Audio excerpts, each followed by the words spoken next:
Est-ce que tu crains un jour de devoir utiliser l'insuline pour traiter ton diabète de type 2? Peut-être que tu es déjà à l'insuline aussi pour traiter ton diabète de type 2. Peut-être que ton médecin te dit que tu étais sur le bord d'avoir de l'insuline. Donc aujourd'hui, la question qui tue, lorsqu'une personne est traitée à l'insuline, est-ce que ça veut dire qu'elle est en échec par rapport à sa maladie?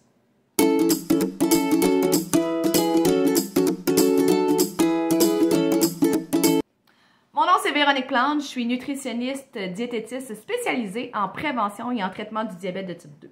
Moi, ma mission, c'est de te donner des informations, des outils, des trucs, des astuces basées sur les plus récentes données scientifiques pour t'aider réellement à prévenir cette condition qui est le diabète de type 2 ou à mieux le gérer ou à mieux comprendre le diabète de type 2 si tu es déjà dans cette situation-là.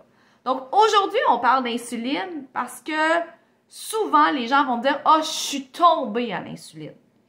Je dis aux gens « Tomber ». Tomber, ça veut dire qu'il y a une chute, il y a un échec. C'est vraiment très inculqué dans la culture ici au Québec, alors que j'aimerais te rappeler que l'insuline est un traitement médicamenteux au même titre que celui qui prend la metformine ou qui prend le Januvia ou qui prend l'Ozempic.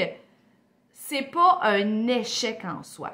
Pourquoi c'est perçu par contre comme un échec? C'est souvent, ça va être le dernier médicament qu'on va ajouter dans le plan de traitement d'une personne.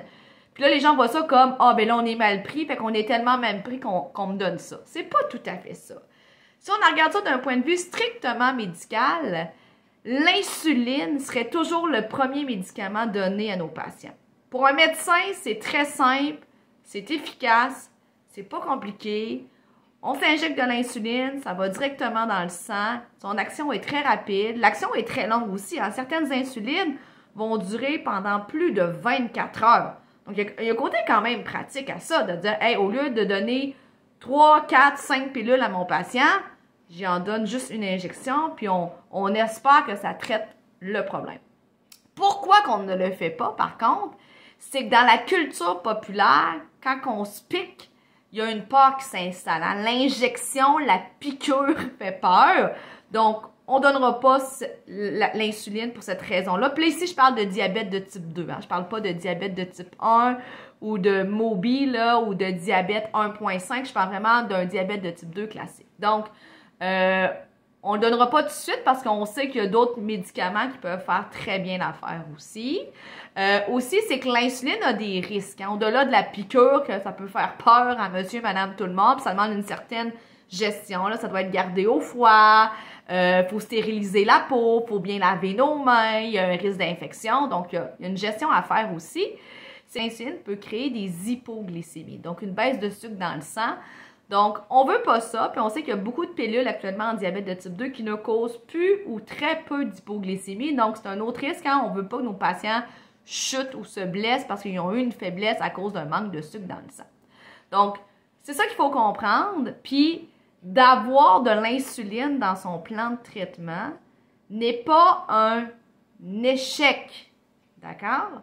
Ça fait partie souvent de l'évolution d'une maladie. Il faut se rappeler que le diabète de type 2 est une maladie évolutive.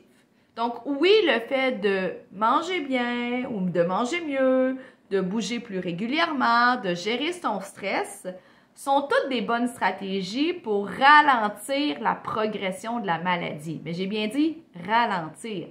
La maladie va progresser à son rythme, à un certain rythme, et à un moment donné, on va se rendre compte, après peut-être 15 ans, 20 ans, 30 ans, 40 ans, que la médication ne fait plus sa job.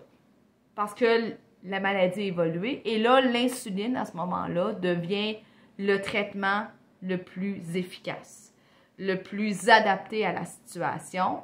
Ça ne veut pas dire que ce que vous avez fait par le passé n'était pas correct. Ça ne veut pas dire que pour autant, même si on a eu un transfert à l'insuline, que l'activité physique est plus importante, que la gestion du stress est plus importante, que l'alimentation est plus importante. Ça demeure important, peu importe le nombre d'années que vous êtes diabétique et peu importe l'évolution de la maladie. Donc, ça se voulait aujourd'hui un discours bienveillant. On arrête de se taper sa tête, ça donne rien. On arrête de se comparer aussi. Hein? Chaque personne est différente.